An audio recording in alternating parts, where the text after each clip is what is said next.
Today, I'm going to talk about converting audio cassettes to digital, or in other words, preserving those one-of-a-kind cassette tapes. Now, who can remember when cassette tapes were king for recorded music?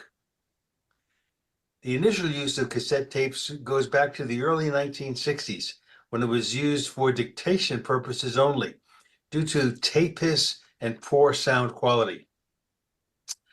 But by the early 1970s, ℸ𝕀𝕂𝕃 tape noise reduction systems came into play, and that allowed cassettes to become a serious format for recording music. Pretty soon, many of us had home recording decks, giving us the ability to create our own mixtapes. The cassette staying power was impressive, as this format was still popular at the beginning of the 21st century. Now, one-of-a-kind cassette tapes are really what I'm going to be talking about today. If you still have any of those mixtapes around with the music of the day, probably best to discard them, as they can be easily replaced with the same songs that are now digitally available in a much, much better and higher quality.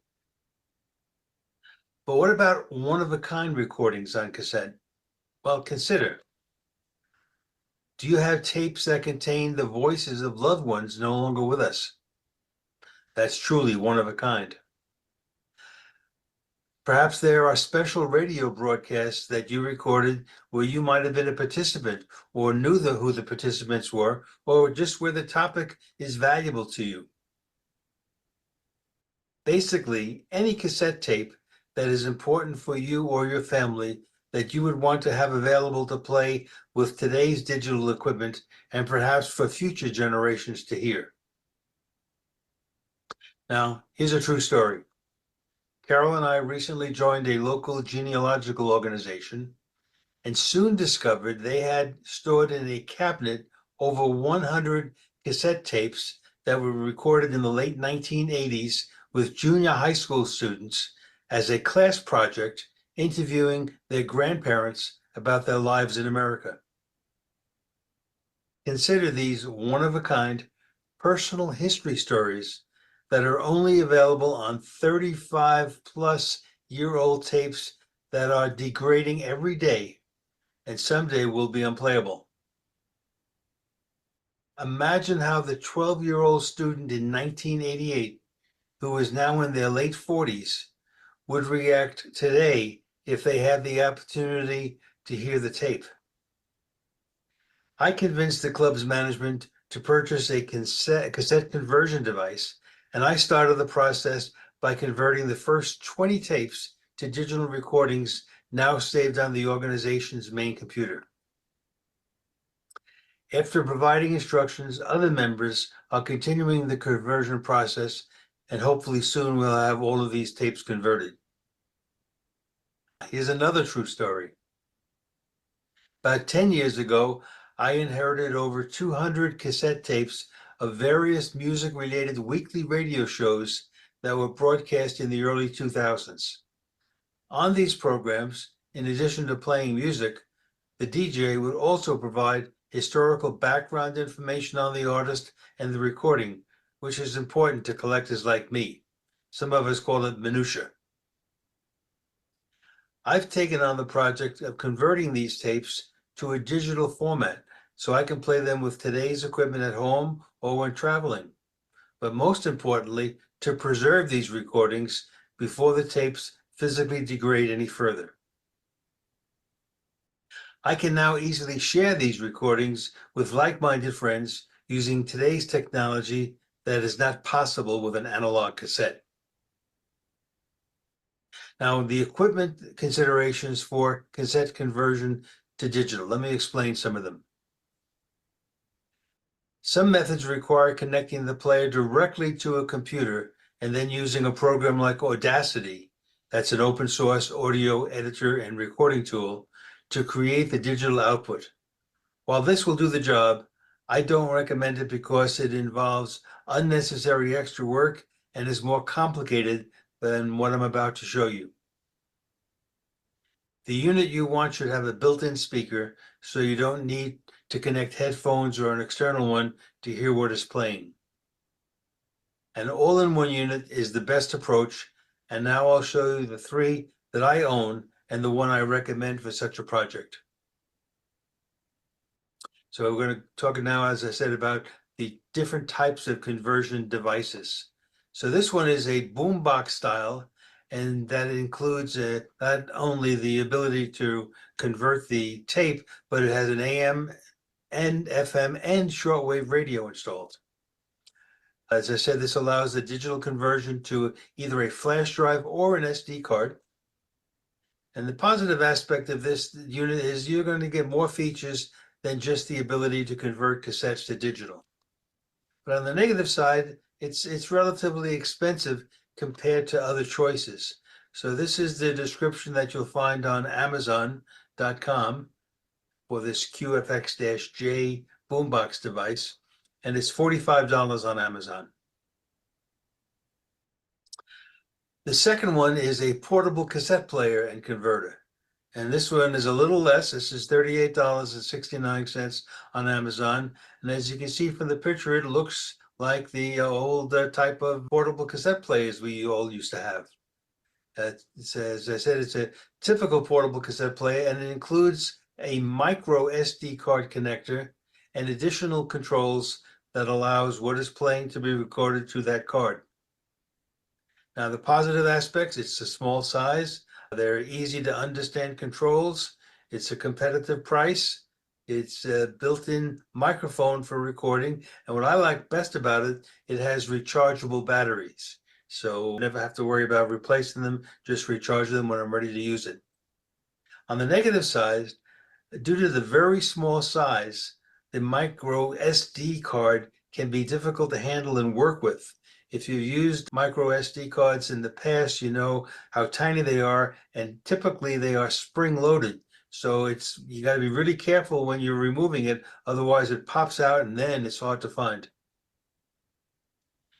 And then there's this, it's made by the company called Philco, digital cassette recorder and cassette to MP3 converter. This one is only $29.99 on Amazon. The positive sides, it's a familiar style and size. It looks very familiar to the old-fashioned cassette players, has easy-to-use controls. It uses a flash drive for the digital transfer of the recordings. If there is one negative, it's that it requires an electrical outlet for power. Now, having used all three of these devices, this one is my choice. As I said, the controls are familiar, the size is comfortable. I prefer a flash drive over the micro SD card, and this was the lowest price. How to get done twice as fast? Well, use two devices. I have it set up in my office on a separate table, and while I'm doing other work, I'm allowing the recording to take place, and I do two at a time, so it comes through a lot faster. Here's a case where I'll do three cassettes, side A and side B, and then when I'm done with three of them, then do the process of transferring them to the storage device on my computer. I'll talk about that in a moment. So the simple process, I place the cassette tape in the player, make sure it's ready to play from the beginning. So I rewind it if necessary. Then as the tape begins to play, there's a button to press on the device that starts recording what is being played to an MP3 file on that flash drive or SD card. When the recording has been completed, I insert the flash drive or the SD card into my main computer and rename the file with an appropriate name.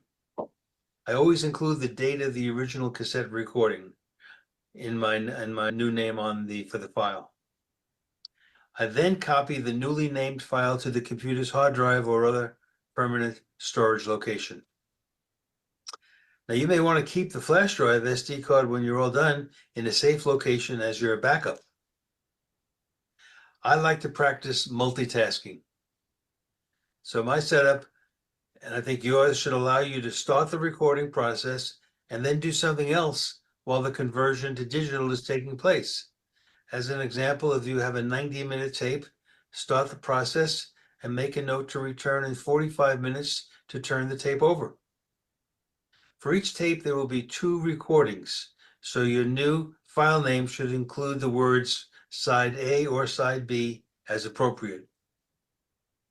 Now, who likes to save money?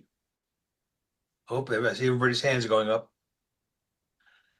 There are companies like Legacy Box that will do the conversion for you, but their pricing does not differentiate between a simple audio cassette and more complicated reels of film, VH, and DVD conversions.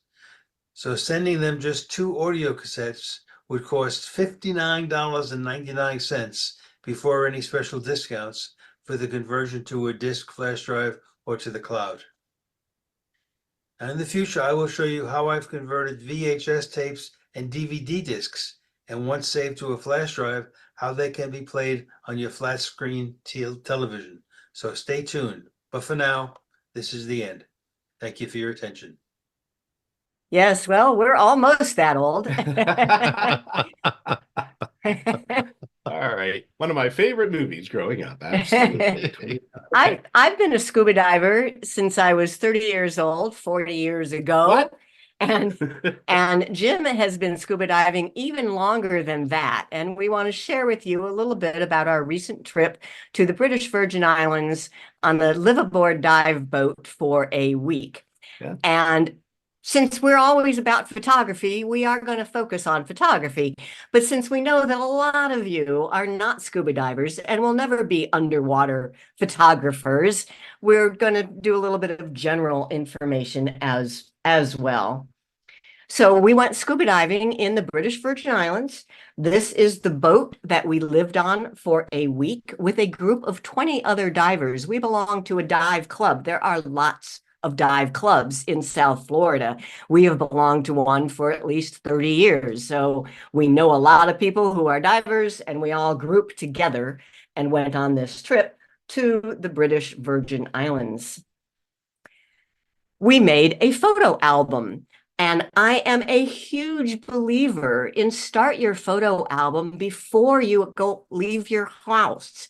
Don't wait until you get back. I hear so many people that say, I'm going to have to spend 2 weeks to manage all the photos that I took during my 1-week vacation. And we never end up seeing them because it's too much work before they share them. So I say, make your album before you leave home. And by the way, if you did not get the link and were not watching our album during the last week, you can scan this code right here to see our Caribbean diving album. So you start the album right away. I just took a picture from the dive boat's website as the first picture in the album. And then I got a link to the album using Google Photos, and we sent that link out to everybody that we thought might be interested in following along. Then you post pictures to that album every day, and people who are following along see that every day. I know there's a few people here that did, and I know that because I'll see your little faces. Let me show you how this works. So here is my Google Photos, and here are all my albums. This one is the album. Notice it says 112 items in this album. I guarantee you we took lots more than 112 pictures, but we don't want to bombard you with all of the pictures, just the best ones. I open it up, and at the top, we'll see here are all the people that joined the album, and we can see their names. And during the week, they're able to leave comments. So see how this one says 1 comment and 2 comments? The way Google Photos albums works, I can tell a story. I post photos, I can post text blocks, I can post maps that show where we went, and then more photos and videos. Here's the boat that we got on. You immediately set up your dive gear, and it stays set up all week long. There are the 20 of us. The top deck of this dive boat has a hot tub.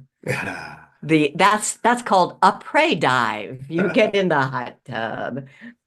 And then here's some of the underwater photos. You can also have a video. Here is how you get into the water. You just sit on the edge of the Zodiac and you do a back roll into the water. Gravity works. And there were some wrecks. We had some fun times being able to pose on the wrecks. Lionfish, beautiful sunsets. And here's a little video that I made using Google Photos. And I took the video with the time lapse feature on my phone so that so you can see what getting ready for a dive is like. Putting on the wetsuit is the hardest part, you know? It sure is. It really is. Okay. So there's a process. So you can look at this album anytime you want, all sorts of good stuff here. And all of these photos were taken with a phone. And so I want to, Jim now needs to show you how that works, how he takes his phone underwater. He took all the underwater pictures. I only take above water ones. Yeah, okay. So I have this underwater housing that I bought, and it's called a Dive Volk. And the model is a Sea-Touch 4 Max. And it is waterproof down to over 300 feet. That's a lot deeper than I'm going to go. It'll work with a bunch of different camera phones. Each phone needs its own insert in order for this to work properly. So you put your phone into the insert. The cool thing about these is it runs everything that's on your phone. You can even use this, put it in the phone, put it in the holder, and clamp it down. It's really easy to do. It has these screws, only 2 screws. And on the back, it has all of the controls, and it is touch sensitive. So you don't have to have a special app with buttons, place where leaks can happen. It's a $700 camera. You don't want it to leak. It comes standard with Samsung and iPhone inserts. I had to get a special one for my Pixel camera because there's not that many of them, but they 3D print it for you. It's really cool. So the insert goes on there, and you get these pictures that are just phenomenal. We got some pictures that I just couldn't believe, and we're gonna. But the cool thing about this housing, that's what they call it, an underwater housing for a camera, or in this case a phone, is that it's this gel type of surface so that it does transfer the touch sensitive. Right. And when you come to the surface, it could be even emergency telephone if you want it to be. You use it like your phone. You have to be at the surface. It does not work underwater. It does not get GPS. It does not do any of that kind of stuff underwater. But if you have a compass, that will work because it's a magnetometer that's doing it and not a radio. So get one. If you're going to go diving. If you're going to go diving, you can get all kinds of accessories for it to put on lights and filters and macro lenses and all kinds of stuff. But you don't need to. But look at these pictures. They're gorgeous. And why are they looking so good, Chris? Okay. There's a trick here. There is a trick, and Chris knows what it is. There's an app, because when you're underwater, there's not enough light to get the full spectrum of colors. Everything looks kind of overall green or overall blue like this. We found this app that with just one tap, it color corrects the photo. Let me show you a few other examples. So here's a photo of an angelfish. It looks all green. One tap with the Dive Plus app, and that's what it looks like. Now, I've tried using Snapseed and doing multiple edits and trying to fix. I cannot make that original look this good. And here's another original, all green cast. There it is after one tap with Dive Plus. Here's me and a turtle. Do you even see the turtle? Now you do. Wow. Now I also, after doing the color correction with Dive Plus, brought it into Google Photos and did a crop and enhance. But the main thing, the color, and it will even do video. So this is a squid. They're really cool creatures, but he looks all blue and green. Here it is after one tap in Dive Plus. So let me show you on the phone. Now, Dive Plus is an app, so it means your photos must be on your phone, which is why it's so cool that Jim takes the photos with his phone. So Dive Plus is available. Dive Plus is this little blue app, and you have to first tell it whether you want to work with underwater photo or video. I tap photo, and I have my examples here. Here is the one of me with the turtle. And it's just one tap, restore color. Done. And I would just save it. And another one, here is that angelfish looking all green. One tap on restore color. The color is just beautiful. And here is the squid, restore color, and it's just beautiful. And then the same thing with underwater video. And here is that. And I don't even have to tap anything here. As soon as I touch play, it says, oh, you probably want to restore the color on this. So it just goes to work. Is that cool or what? So that is the Dive Plus app. And if perchance you are interested, if you are a diver, then it's dive.plus is the website. It's an app available for iOS and Android. It's free for if you're willing to have a watermark on the pictures and you're limited to 8 pictures a day, or $26 a month subscription to have an unlimited number and no watermark. Or $7 for 1 month. It was great. I love it. Try it. And if you want to learn more about photo albums, this is it for dive photography, but photo albums, we have a lot to teach you about. And it was episode 8, I think, of our Fun with Photos. You'll find those at geeksontour.com under our YouTube shows, Fun with Photos. And if you are interested in seeing our photo album from our trip to BVI, you can scan that code. A user's guide to free Belarc Advisor. I'm Hewie Poplock. Belarc is an American software company. From their website, Belarc Advisor displays a detailed profile of your installed software, hardware, and security vulnerabilities in your web browser. It runs on most Windows computers from 8.1 and newer. As far as browsers go, it runs on Internet Explorer, Google Chrome, Microsoft Edge, Firefox, Safari, Opera, and many others, including Brave.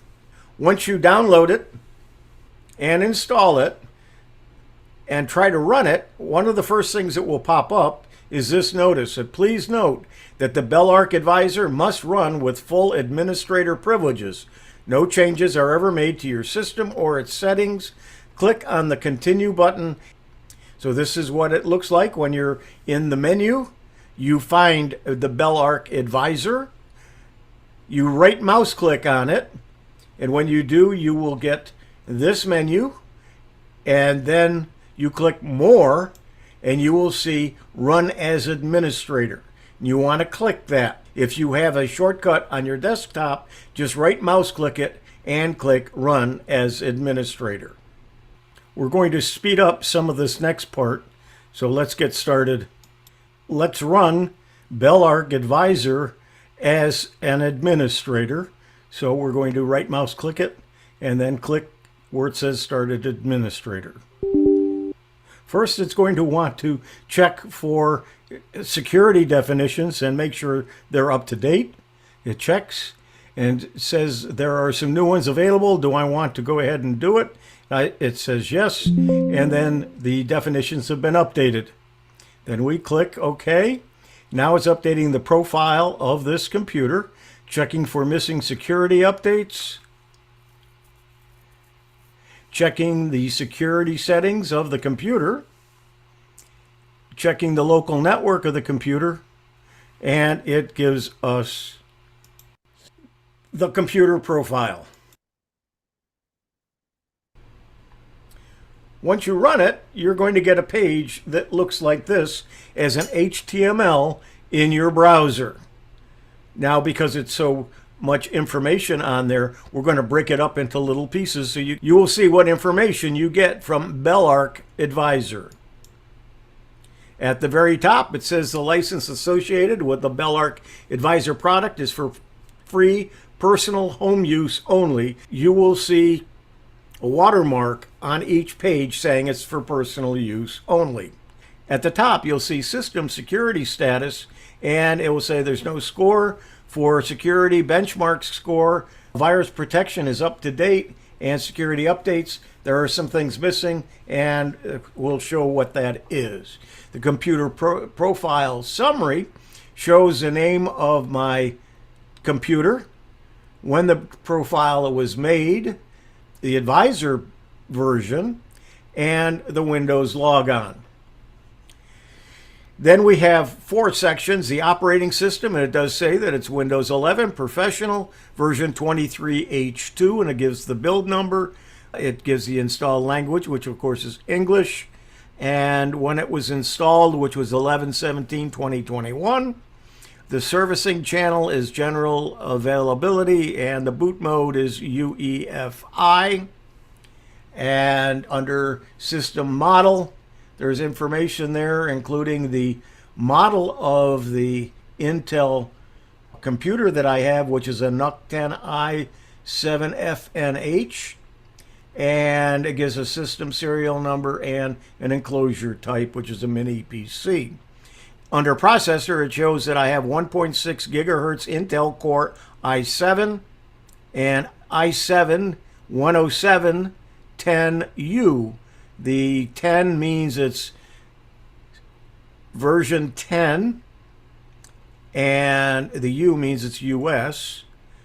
And it tells me how much space, how much memory, 12 megabyte tertiary memory cache, 64-bit ready, and so on.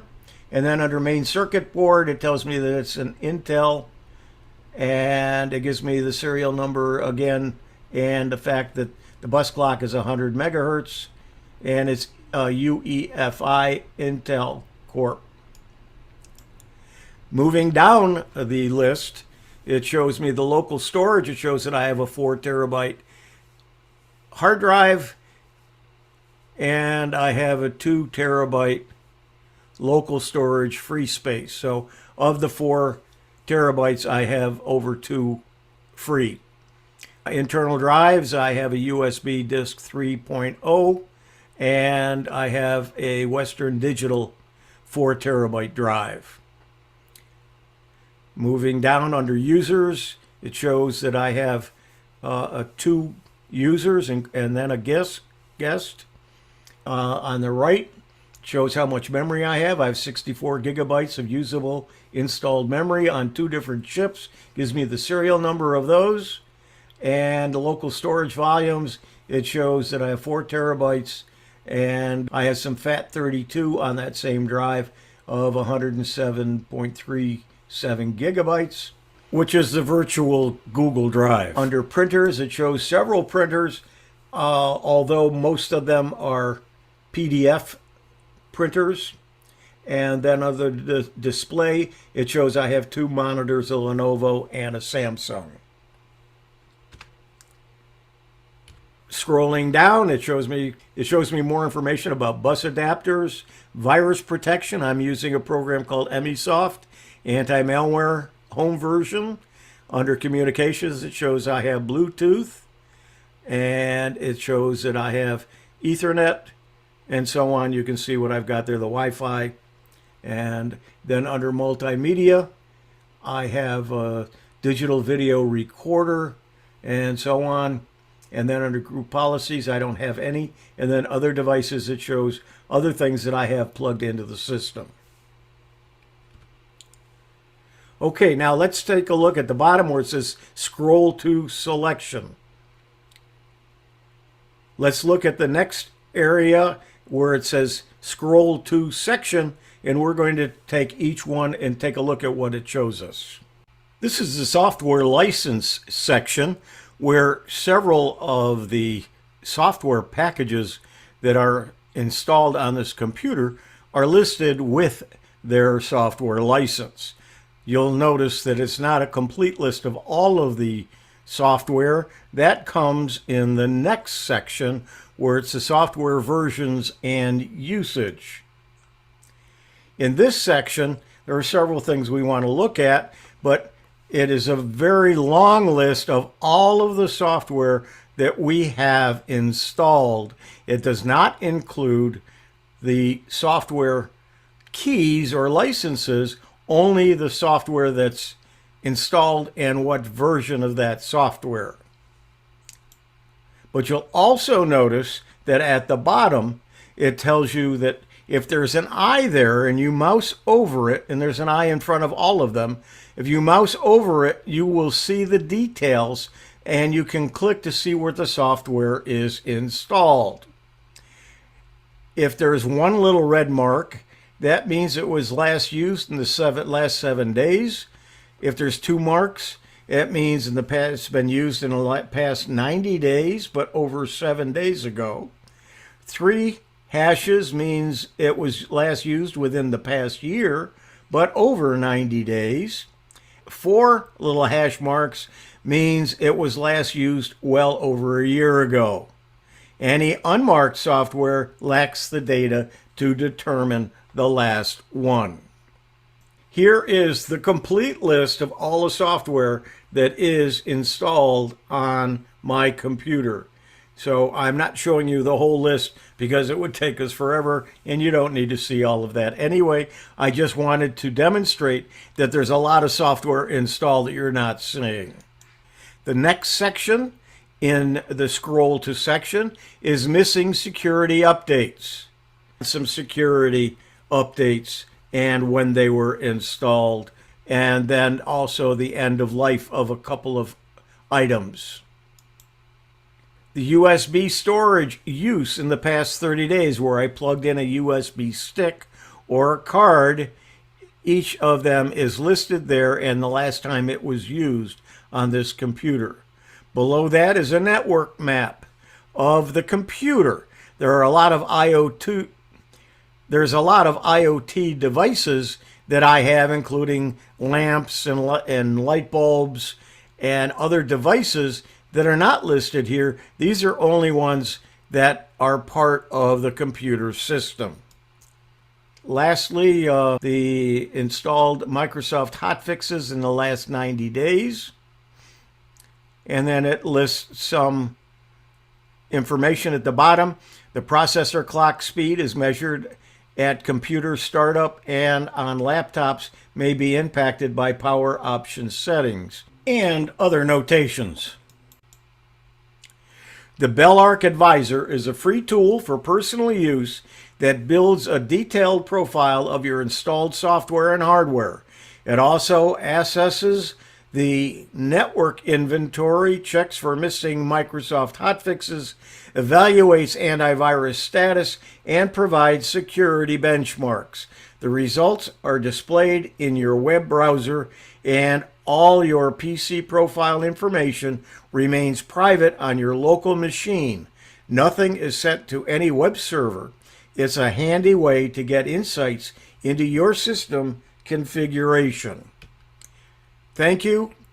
I'm Hewie Poplock.